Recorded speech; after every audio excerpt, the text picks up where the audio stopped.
Alors, f de x est inconnu et c'est un problème parce que le classifieur bayésien a besoin de connaître les lois conditionnelles du vecteur des attributs ou des caractéristiques pour chacune des classes. Et comment estimer ces lois conditionnelles?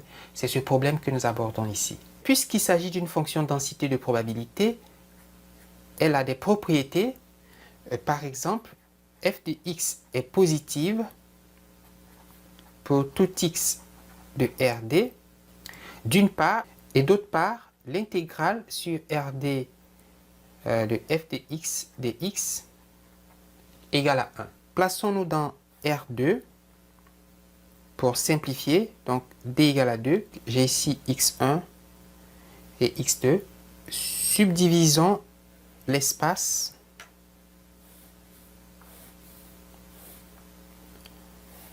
en cellules. On dira en pavé plus généralement.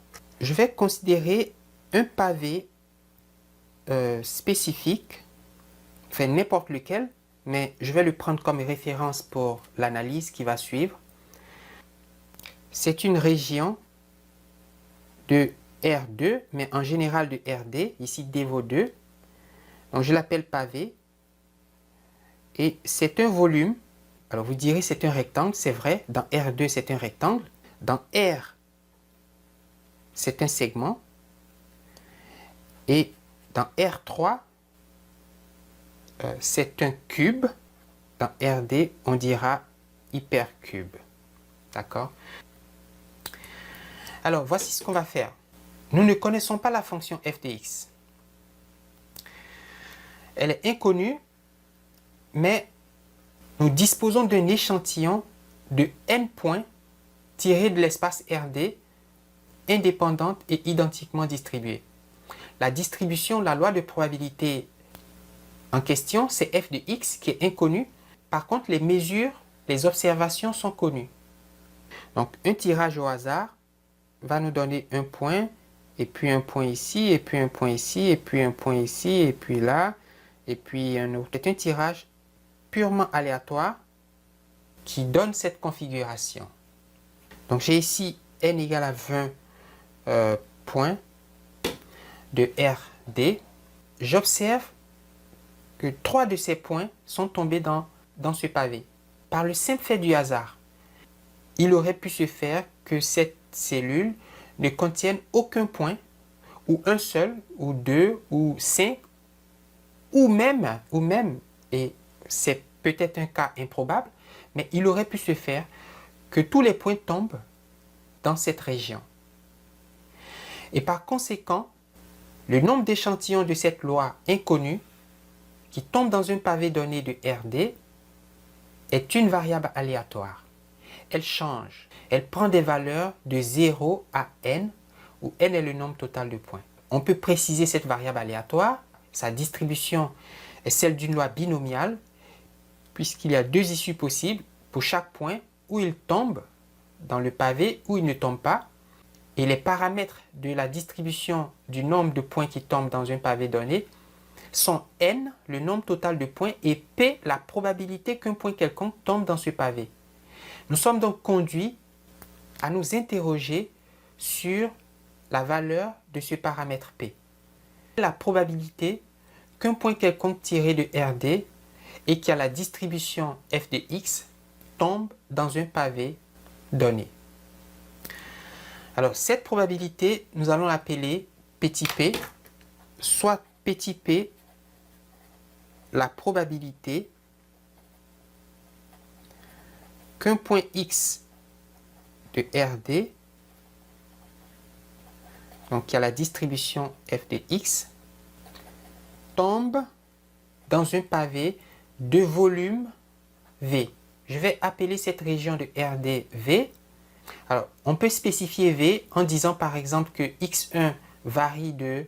Alors, si j'appelle ici 0, et puis ici 1, et puis ici 2, et puis ici vous avez 1, 2, 3. Donc, on dira que x1 varie de 1 à 2, alors que x2 varie de 2 à 3.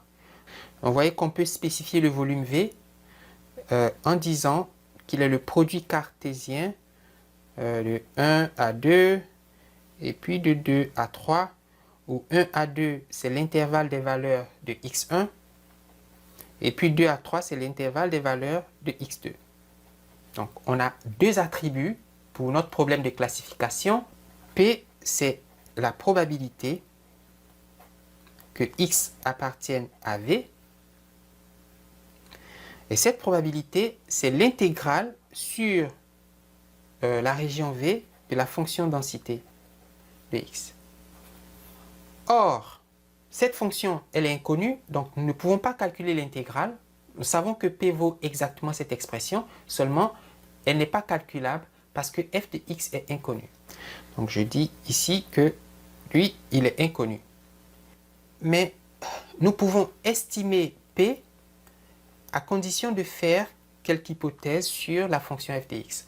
On va supposer par exemple que f de x est à peu près constante dans le volume V. Vous voyez, si V est suffisamment petit, la fonction densité est pratiquement constante. Elle ne varie pas beaucoup. Et donc, par exemple, dans R2, la distribution prend des valeurs à peu près identiques dans ce petit volume, dans ce petit rectangle, et puis dans ce rectangle, la distribution est à peu près constante. Donc, c'est notre hypothèse. Puisqu'on contrôle la taille de V, c'est nous qui choisissons ce découpage, donc on peut choisir V suffisamment petite, de sorte que cette approximation soit valable. Je vais appeler f chapeau de x l'approximation de f de x dans le volume V. Alors P, nous l'avons dit, c'est la probabilité que x soit dans V. C'est l'intégrale sur V de f de x dx. Mais c'est à peu près égal à l'intégrale, et nous allons remplacer f de x par son approximation.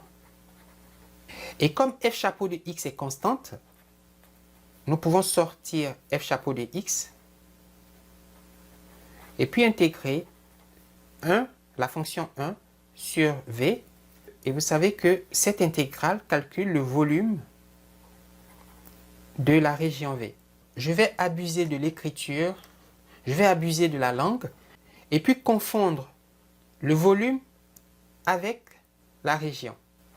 Donc V, c'est une région de RD et je note V, le volume de cette région.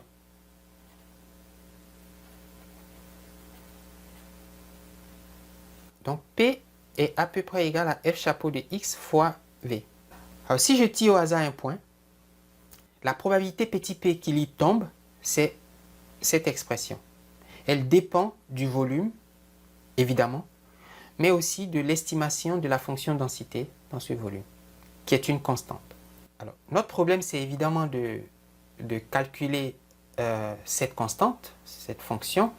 Et pour cela, nous allons faire une observation. On l'a dit, le nombre x de points qui tombent dans V est une variable aléatoire qui suit une loi binomiale de paramètres n, le nombre total de points qu'on a tirés, et p, la probabilité d'un succès, c'est-à-dire la probabilité de tomber dans la région. Alors, cette observation, elle est cruciale parce que nous connaissons l'espérance mathématique des variables binomiales, n'est-ce pas? E de x, c'est-à-dire en moyenne, le nombre de points qui vont tomber dans la région, c'est n fois p. Donc ça, c'est la théorie. Mais en pratique, vous avez n points qui sont tirés au hasard, et puis certains points vont tomber, et puis d'autres ne vont pas tomber. On peut donc utiliser l'échantillon observé pour se donner une estimation ponctuelle de E de x. Quel est le nombre moyen de points qui tombent dans V? Nous ne connaissons pas, mais avec un tirage aléatoire, nous pouvons l'estimer en comptabilisant, en comptant le nombre de points effectivement observés dans cette région. Alors, je vais appeler K le nombre de points observés dans la région. Donc, on a observé k égale à 3 pour cet exemple. Plus généralement, cette moyenne, cette espérance, le nombre attendu vaut k, donc c'est l'estimateur ponctuel de E de x, de sorte que P vaut à peu près k divisé par n. Donc, la probabilité de tomber dans cette cellule, c'est à peu près égal, enfin, c'est estimé comme le nombre de points qui tombent dans cette cellule divisé par le nombre total de points. Ça paraît logique, n'est-ce pas? Alors, ce qui est intéressant, c'est qu'on a deux estimations de P. On a P qui est à peu près égal à F chapeau de x fois V, d'une part, et d'autre part, on a P qui est à peu près égal à K sur N. Alors, nous allons combiner ces deux résultats. Donc, P est à peu près égal à F chapeau de x fois le volume V, et P à peu près égal à K sur N. Donc, j'ai F chapeau de x fois V égale à K sur N. F chapeau de x fois V égale à K sur N. De sorte que F chapeau de x égale à K divisé par N fois V. Et cette fonction, elle est valide pour tous les x éléments de V, enfin de la région V. Par exemple, supposons donner un point de R2, donc ça c'est x2, ça c'est x1, donc le vecteur x ou le point x, il a deux coordonnées. Alors supposons que ce point x il tombe dans la région V, donc ça c'est x. Je voudrais estimer la densité au point x.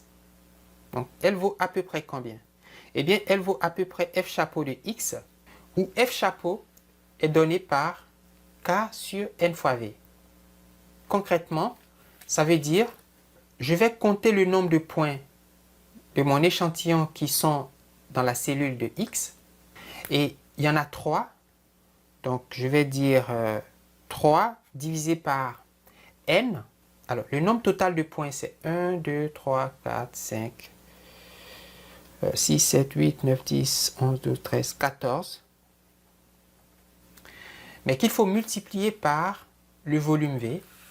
Ici, ce n'est pas le volume, mais c'est l'air. Donc, l'air de cette région, c'est longueur fois largeur, puisqu'il s'agit d'un rectangle. Et en supposant que on a fait une subdivision, donc on a pris 1 partout, donc 1 cm de chaque côté, on aura 14 fois 1 au carré, 1 fois 1. Et voilà estimer la densité du vecteur des attributs du vecteur x pour ce point spécifique, pour cette occurrence. Alors si vous prenez un point x ici, sa densité sera estimée comme 1, parce qu'il n'y a qu'un seul point, sur 14 fois 1 au carré. Et si vous prenez un point x qui tombe dans cette région vide, puisqu'elle ne contient aucun point rouge, alors sa densité sera 0. Parce qu'il faut faire 0 divisé par n fois v qui vaut 0. Alors cette relation est la base des estimations non paramétriques des fonctions densité pour les problèmes de classification en intelligence artificielle.